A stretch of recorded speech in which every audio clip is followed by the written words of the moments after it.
আসসালামু আলাইকুম। এখন রাত হচ্ছে প্রায় ১টা বাজতেছে এবং আজকের তারিখ হচ্ছে ২৮শে মে, ২৯শে মে রাত ১টা বাজতেছে। এখন আমি আজকে নতুন একটা বিষয় নিয়ে কথা বলতে চাই, সেটা হচ্ছে যে পর্তুগালের যে এখন কাজের যে অবস্থা, জব যে ক্রাইসিসটা, এটা নিয়ে। আমি একটা রেস্টুরেন্টে জব করি। আমার এখানে ম্যানেজার থেকে আমাকে আজকে ফোন দিয়ে বলছে যে Imtiaz, we need a one person for work. তো আমাকে বলছে যে একটা লোক দরকার তাদের কাজের জন্য। তো আজকে থেকে ইমিডিয়েটলি আজকে কাজের জন্য ৬টা থেকে কাজ, সন্ধ্যা ৬টা থেকে কাজে যেতে হবে, এমন একটা লোক দরকার, ইমার্জেন্সি। তো আমি হঠাৎ করে আমার ফ্রেন্ড, আমার পরিচিত যারা আছে তাদেরকে সবাইকে বললাম। অনেকে ব্যস্ত, অনেকে পড়তে আছে, অনেকে কাজে আছে, তারা কাজ করতে চাচ্ছে না। দেন আমি ভাবলাম যে একটা পোস্ট দিই গ্রুপে, পর্তুগালের যে হেল্পলাইনগুলো আছে প্রবাসীদের, ওইগুলোতে আমি ভাবছি একটা পোস্ট দিয়ে দেখি। কারণ যদি আমি কাউকে পেয়ে যাই তাহলে বাঙালির জন্য ভালো হয়, কোনো একটা লোকের জন্য ভালো হবে যদি কাজটা যদি কাউকে আমি দিতে পারি, বাঙালি অবশ্যই। যদিও ম্যানেজার যদি চাইতো, সে কিন্তু অনলাইনে হিউজ পরিমাণ লোক পেত।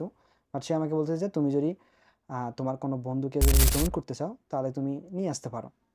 যেহেতু আমি একটা সুযোগ পেয়েছি, আমি অবশ্যই এটা কাজে লাগাতে চাইছিলাম, কাউকে জবটা দেওয়ার ট্রাই করছিলাম। তো আমি এইটার আমি একটা গ্রুপে পোস্ট দিই। পর্তুগালের বিভিন্ন গ্রুপ আছে, অনেক গ্রুপ অ্যাপ্রুভ দেয় না সাথে সাথে। একটা গ্রুপ আছে এখানে অ্যাপ্রুভ হয়ে গেছে অটোমেটিক, অন্য আরও দুইটাতে অ্যাপ্রুভ হয় নাই। যেটাতে অ্যাপ্রুভ হয়েছে ওইখান থেকে 5 মিনিটে আমার প্রায় 20 জনের উপরে মেসেজ আসছে। মেসেজ আসার পর আমি ওই পোস্টটাকে ডিলিট করে দিয়েছি, কারণ আমি ভাবছি এখান থেকে একজন নিয়ে নিব, বাট আমি এখান থেকে একজন নিয়ে নিছি, অলরেডি সিলেক্ট করে ফেললাম।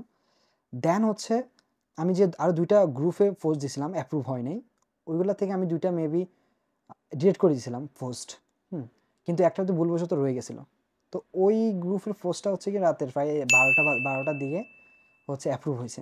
আমি কাজে ছিলাম সচরাচর, আমি যে কাজ থেকে বের হই 12টা 20-এ। বের হওয়ার পর আমি ফেসবুকে ঢোকার পর আমি অবাক। মাত্র 30 মিনিট মনে হচ্ছিল, 30 মিনিট বা 40 মিনিটের ভিতরে আমার প্রায় 200+ মেসেজ ইনবক্সে আমাকে মেসেজ আসছে যে ভাই আমার কাজটা দরকার। ইভেন এমনভাবে কথা বলতেছে যে ভাই আমার কাজটা খুবই দরকার, আপনার আমি দুটো পায়ে ধরি, আমি আমার কাজটা দিন, এমন অবস্থা কাজে। পর্তুগালে অনেকে আসতে চায়, পর্তুগালে কাজের অবস্থা যে কতটা কঠিন, কি বলবো, এটার পিছনে অনেকগুলো কারণ আছে। পর্তুগালে যে রেস্টুরেন্ট মার্কেটটা আছে, রেস্টুরেন্টের যে বাজারটা, এটা টোটালি দখল করে রাখছে কিন্তু নেপালিরা। নেপাল থেকে যারা আসে, নেপালিরা কিন্তু এটা দখল করেছে। বাঙালিরা এই বাজারটা ধরতে পারে না। আপনি যারা পর্তুগালে আছেন অথবা জানেন পর্তুগাল সম্পর্কে, যে পর্তুগালে বাঙালি থেকে নেপালিরা বেশি রেস্টুরেন্টে কাজ করতেছে। এবং এটার কারণ হিসেবে আমি মনে করি, আমার অভিজ্ঞতা থেকে আমি মনে করি, বাঙালিদের হিংসার কারণে। যদি রেস্টুরেন্টে কেউ কাজ করে, ওরা চায় না, বাঙালিরা চায় না যে আরেকটা বাঙালি ঢোকানোর জন্য, কিন্তু নেপালিরা কিন্তু ঠিকই তাদের ব্যয়কে কিন্তু টানে। এই কারণে কিন্তু পর্তুগালে যে মার্কেটটা, শুধু পর্তুগাল না, এটা ইউরোপের সব জায়গাতে আমি দেখলাম যে বাঙালিকে দেখতেই পারে না। অনেকে বলেন যে ভাই আমার পরিচিত কেউ নাই, আমার আত্মীয় স্বজন কেউ নাই, কীভাবে আমি জব পাবো, কেউ সার্ভাইভ করে। ভাই পরিচিত মানুষ না থাকলে বা বাঙালি এরিয়া থেকে আমি যদি দূরে থাকেন, সবচেয়ে বেটার হবে। আমি এই মেসেজগুলো দেখে আমি অবাক হয়ে গেছি ভাই। প্রায় 200-র উপরে মেসেজ মাত্র 40 মিনিটে, এবং সবাই অবস্থা করুন। একজন কমেন্ট লিখছে যে ভাই পর্তুগালে কাজ এত সংকট, আর মানুষ গ্রিসে কাজ খুঁজে পাচ্ছে না। গ্রিসে এখন সামার সিজনে গ্রিসে হিউজ কাজ, আর পর্তুগালে কাজ নেই টোটালি ধরতে গেলে। কাজ আছে আছে বলতে কি, পর্তুগালে আপনার ল্যাঙ্গুয়েজটা অনেক বেশি ম্যাটার করে। যারা ল্যাঙ্গুয়েজ জানে তাদের কাছে কাজ আছে ভাই। এটা আমি আমাদের রেস্টুরেন্টে যদি হিসাব করি, লোক ঢুকে বের হয় ব্রাজিলিয়ানরা, আফ্রিকান লোকরা, কারণ ওদের ওদের পর্তুগিজ ভাষা ওরা পারে, ওদের জন্য কাজের অভাব নেই। বাট আমরা অনেকে ভাষার প্রতি কি ফোকাস দিই না। আমরা আসার পরেই মিনিমাম ঢুকি বাঙালি আন্ডারে কাজ করতেছে। এমনকি এই বাঙালি ব্যবসায়ীরা কত যে খারাপ, কিছু কিছু আছে প্রায় 90, আমি বলবো 90 থেকে 80% খারাপ। আমার দেখা অল্প কিছু বাঙালি দোকানদার দেখছি রে ভাই, যারা বাঙালির অসহায়ত্বের সুযোগ নিয়ে ভাই ওদের কি করে, বাঙালির দোকানে কাজ করা 10-12 ঘন্টা খাটায়, ভাষাও শিখতে পারে না। ইভেন বেসিক স্যালারি তো জীবনে দেয় না। মনে করেন যে কেউ যদি পর্তুগাল থেকে বলে আমার মাসিক ইনকাম 20,000 টাকা, বাংলাদেশে কেউ বিশ্বাস করবে? কখনো বিশ্বাস করবে না। বাট সত্যি কথা বলতে ভাই, বাঙালিরা আন্ডারে কাজ করলে আপনি 20,000-30,000 টাকা বেশি সেভিংস করতে পারে না, যদি পর্তুগালে ইনকাম কম।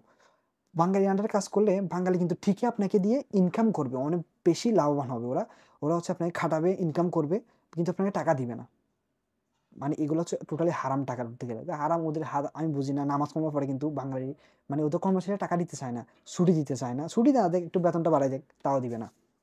কিন্তু তারা ঠিকই ইনকাম করতেছে তাদেরকে খাটিয়ে, বাঙালিদের খাটিয়ে। এখন এই যে কাজ নেই, এই কাজের যে ভ্যাকেন্সিটা একটু সমস্যা, এটার অসহায়ত্বের সুযোগটা নিচ্ছে কিন্তু বাঙালি ব্যবসায়ীরা। অনেকে এমনও পোস্ট করে গ্রুপে, আপনি যদি গ্রুপে যদি থাকেন, অনেকে পোস্ট করে যে ভাই আমার সাথে একটা কাজ দরকার, থাকা খাওয়া দিলে হবে। আমি আমার ইনবক্সে দেখলাম যে অনেকে মেসেজ, ভাই আমি 9 মাস বেকার পর্তুগালে, অর্থাৎ ইউরোপে যদি আপনি 9 মাস বেকার থাকেন, যে কি অবস্থা এটা আমি বুঝি। আমি 6 মান্থ আমি হচ্ছে ইউরোপে টোটালি আমি জবলেস ছিলাম। তাহলে আলহামদুলিল্লাহ যদি আমার এক্সট্রা ইনকাম বা আমার চলার মতন হয়ে গেছিল আলহামদুলিল্লাহ। বাট আমি কখনো বাঙালি আন্ডারে কাজ করতে চাইতাম না। আমি জাস্ট 6 মাস আমি বেকার ছিলাম। আমি বাঙালি অফার আসছিল বাঙালি দোকান থেকে, বাট আমি কানে ধরছি ভাই আমি বাঙালি আন্ডার আল্লাহ যেন আমাকে না নেই, বেকার থাকলেও বাঙালি আন্ডার যেন কাজ না করি। কারণ ওরা এতটা মানে কি বলবো সুযোগ দেয় না, এই জিনিসটা ভালো লাগে না। কারণ আপনি ইউরোপে আসবেন, টাকার থেকে আপনার যদি নিজের স্বাধীনতা না থাকে, যদি একটু সুবিধা না পান, তাহলে আপনি এখানে সার্ভাইভ কীভাবে করবেন, এমন অবস্থা। তো আমি মনে করি যে জব ব্যাপারটা, এটা আমি মনে করি বাঙালিদিকে হেল্প করা উচিত। আমি একটা জব এখন ছাড়বো, ছাড়ার আগে অবশ্যই ভ্যাকেন্সিটা খালি থাকবে। আমি চাইলে কিন্তু আমার অন্য একজন ভাইকে বলতে পারি যে এখানে ট্রাই করো, ম্যানের সাথে কথা বলো যে আমি তো এখান থেকে চলে যাচ্ছি, তুমি এখানে ঢুকতে পারো। বাট বাঙালির এটা করে না। ইভেন আমি একটা আমি মানে দুঃখের কথা বলি, আমি প্রথমত যখন আসছিলাম, তো আমি একজন বলছি আমার কাজ দরকার, ও বলছে ঠিক আছে কাজ আছে, তুমি আমাকে 500 ইউরো দিতে হবে, তোমার কাজ ম্যানেজ করে দেবো পর্তুগিজ। তো আমি প্রথমে ভাবলাম যে 500 ইউরো দিয়ে কাজ, পরে বললাম যে যেহেতু কাজের সংকট ঢুকি 500 ইউরো দিয়ে। পরের দিন শুনি ও কাজ বলতেছে আরেকজন দিয়ে দিছে, হয়তো একটু বেটার পাইছে, দিয়ে দিছে 500 ইউরোর বিনিময়ে। অর্থাৎ আপনি টাকা দিবেন, জব পাবেন। দেখেন বাংলাদেশের মানুষের কত মন মানসিকতা। আমাদের আসলে এইসব জায়গা থেকে উঠে আসতে হবে, আমাদের মন মানসিকতা চেঞ্জ করতে হবে। আমরা যদি একজনকে হেল্প না করি, তাহলে কিন্তু মানে বাংলাদেশের যে অবস্থা আর বেশি প্রচুর খারাপ হবে। ইউরোপে বাঙালিদের অবস্থা অনেক বেশি খারাপ।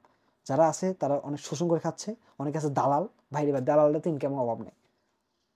আর সাধারণ বাঙালিরা অনেকে কাজ জানে না, কাজটা জানাটা খুবই গুরুত্বপূর্ণ, এবং কি ভাষা ল্যাঙ্গুয়েজটা অনেক বেশি বেশি ইফেক্ট পড়ে এখানে। ইংলিশ জানলেও আপনার যদি ওদের ল্যাঙ্গুয়েজ না জানেন, জব পাওয়া যায় না খুবই। আর অন্য দেশে ট্রাই করেন যেগুলোতে, যেমন গ্রিসে কাজ করতে পারবেন আপনি, এখান থেকে অনুমতি নিয়ে এজেন্সির মাধ্যমে গিয়ে কিন্তু গ্রিসে ভালো ইনকাম করতে পারবেন। পর্তুগালে ইনকাম নেই বললেই চলে, সবাই ডকুমেন্টের জন্য আসে। বাস্তব কথা শুনলে তিতা লাগে, বা সত্যি কথা যেটা, অনেকে কাতার তারপর হচ্ছে কি দুবাই, এগুলো থেকে আসে, 12 থেকে 15 লাখ টাকা খরচ করে আজকে 8-9 মাস কাজ নেই পর্তুগালে। একটা মাস আপনি বেকার বসে থাকলে আপনার বাংলার 40 থেকে 50 হাজার টাকা লস। এগুলো তো বললে কেউ বিশ্বাস করবে না। যাক, আল্লাহ সবাইকে ভালো রাখুক, সবাই রিজিকের ব্যবস্থা আল্লাহর হাতে। আর ট্রাই করবেন, সবাইকে হেল্প করবেন, এতটুকুই। আসসালামু আলাইকুম।